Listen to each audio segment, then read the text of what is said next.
Welcome, everyone. And in this presentation, what I want to do is cover some things that I find are extremely important. Some of the challenges that I have is in advocating for physical education, or at least quality physical education. There are a lot of things that I see practicing teachers do that, not only get under my skin, but also diminish the quality and the vision and the purpose of what quality physical education should be. So I've compiled a list of what I consider 10 things that everyone should know about physical education, especially physical educators or those going into the teaching realm who are expected to teach and incorporate physical education. So that includes you elementary school teachers as well.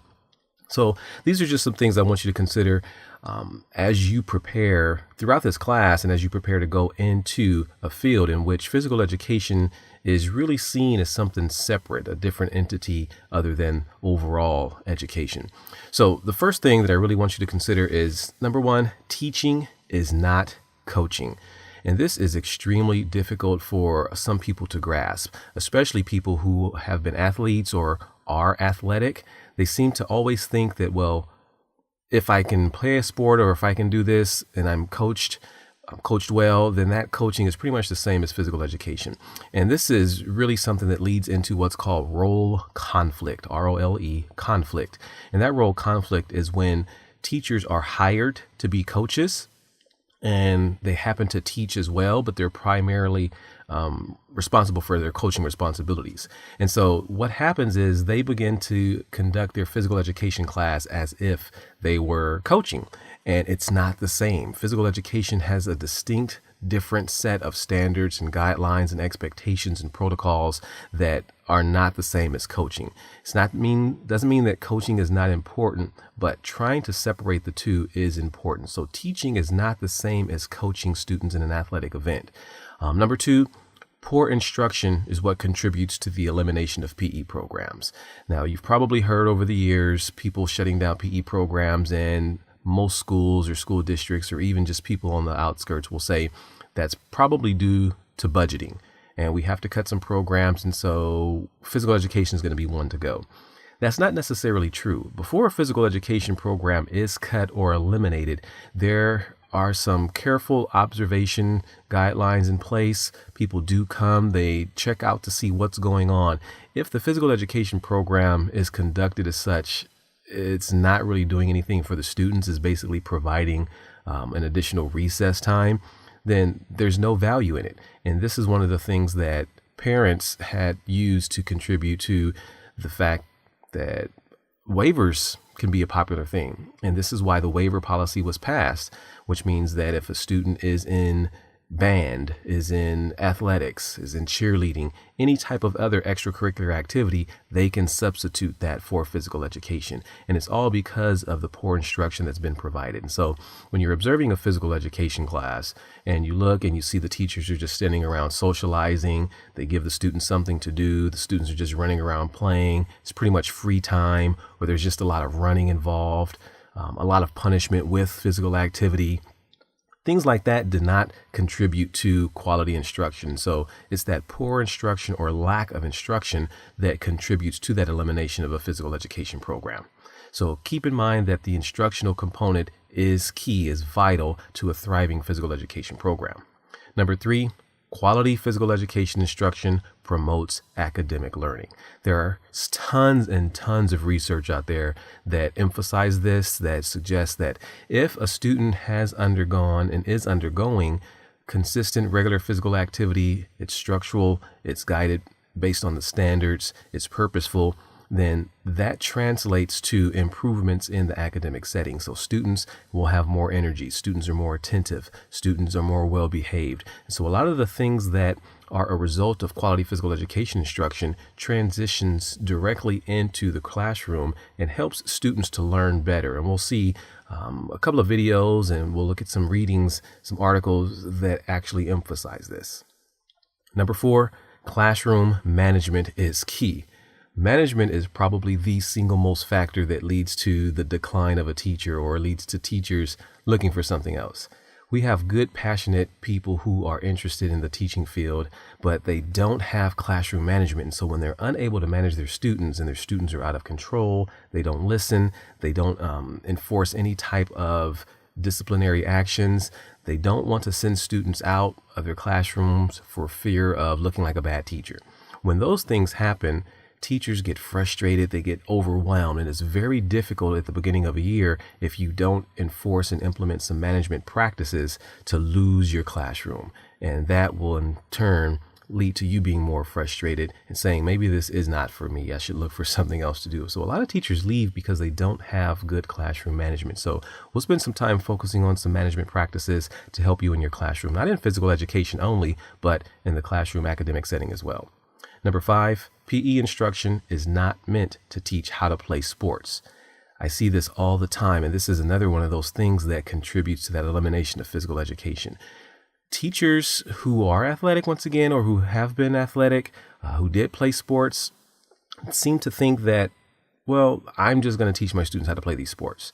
And oftentimes it's a result of lack of planning, minimal equipment, little resources. And so when you have 30, 40 plus students in a classroom and you just have 1 or 2 balls, it's easy to play something like kickball, or it's easy to get a bat and a ball and play baseball, or just focus on the traditional sports. But physical education is not meant how to teach students to play those sports. Physical education is meant to develop the skills that students, if they choose, can be successful in those sports. And so we see this all the time where students really despise physical education because they don't know how to play the sports. And not only is the teacher becoming frustrated with those students, their peers are becoming frustrated with each other. And these are the students that always get picked last in the classroom when they're picking teams and things like that. So when you have a physical education class, you're not teaching them how to play a sport. You want to develop those skills that transition into successful participation in those sports if they choose to do so. Number 6, quality PE can promote a physically active lifestyle. And this is one of the goals of physical education, encouraging students to engage in physical activity outside of the classroom. And if it's done in a fun, unique, consistent way, then students are able to make the transition or the connection between what happens in the classroom with what they need to do outside of the classroom. And so we bring in the physical education setting, things like nutrition, the benefits of exercise, the purposes of fitness, not just physical fitness because students are required to do it, and I see a lot of teachers doing that, but explaining to students why it's important. And so if you think back and you had concepts of wellness, a lot of those elements should be directly connected to a physical education class because that encourages students to be physically active just for the joy of being physically active and for the benefits of it as well. Number 7, teaching is a profession. A lot of individuals get into the teaching field and just say, wow, I can't believe I'm here. I can just kick back. I can relax. I can pretty much do nothing and still get paid, still get my same time off, still have the weekends off, still have the summers off and all of these breaks throughout the year. But don't look at it as a profession. Teaching, and this is one of the things that also contributes to physical education being looked at as a separate entity from academics. And so people do not view physical education as an actual profession. They look at it as, well, those teachers are just the dumb jocks who couldn't make it in the classroom, so they have to go teach PE. It's not true at all. I mean, teachers, regardless of what you teach, still have to go through the same rigorous program, still have to take the same test, do all the same things. And so approaching teaching as a profession means that you value it. You know that you have something to contribute to a student's overall well-being and approaching it as such on a regular basis. Number 8, believe in your students, even if they don't believe in themselves. And this is extremely true for secondary, so middle school, high school. Those students probably have gone through a program where they were not really encouraged to learn skills to be successful in physical education. Oftentimes, that leads to what's called learned helplessness. And so students have tried things without proper guidance and instruction and feedback, and then they've not received any success in those things. So learning a new skill, for example. After trying something over and over for a period of time, students will tell themselves, I cannot do this. That leads to behavioral problems in the classroom. When you have those types of students, it's important to take a step back and figure out what they do know and build on the skills that they already have. Some students will always say to themselves, I hate PE. I just hate PE. They're not necessarily saying they hate PE because it's PE. Generally, there's an underlying theme there, and it's, I haven't learned this, so I don't know. I don't feel comfortable doing this, and so I don't want to look stupid in front of my friends. Those are some of the things that students are really saying. And so as a teacher, we need to be able to recognize that, take a few steps back, figure out what they are able to do, and build on those skills. So we help them with their confidence levels, we help them with their self-esteem, and then that in turn will help them value PE a little bit more. So sometimes students, for a lot of different reasons, will feel like they just cannot do it and they don't believe that they can. But even if that is the case, you as the teacher should always encourage, should always motivate, and always believe in your students. Number 9, it's not always appropriate to teach the way you were taught. Things are changing. Students learn differently. Sometimes our physical education experiences were absolutely horrible, and that should not be the way that we approach physical education or the way that we view physical education and some of the elements that we choose to incorporate in physical education instruction as well.